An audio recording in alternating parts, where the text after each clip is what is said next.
Therefore, when you try to use them to control real variables of the economy, what will happen is you will add to economic instability rather than stability.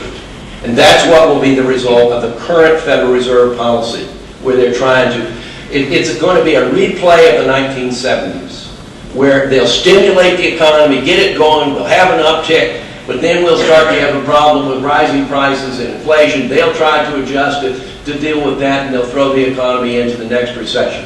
I expect probably that we'll have at least 3 recessions during the next decade because of this monetary policy being far off course.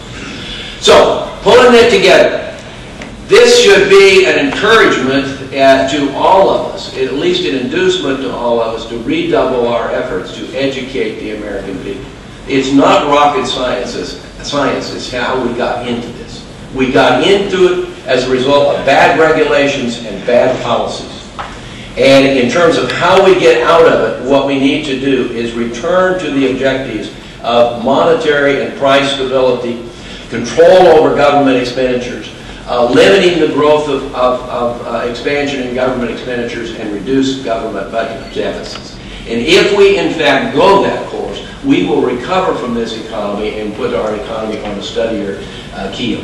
If we do not, and I am concerned that we will not, because there does seem to be a conflict between good economics and good politics. If you look back at the 1930s, that the bad policies, did they make Franklin Roosevelt very difficult for him to get re-elected in 1936? Was it very difficult for him to get re-elected in 1940? I mean, that essentially the economy was on a disastrous course and continuing at economic stagnations and high levels of unemployment. But politically speaking, it led to essentially politicians who, even if they didn't know what they were doing, that they said, hey, we're doing something to fix it, they increased in popularity.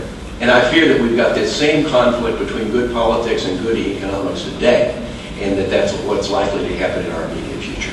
Thank you very much. You've been a wonderful life.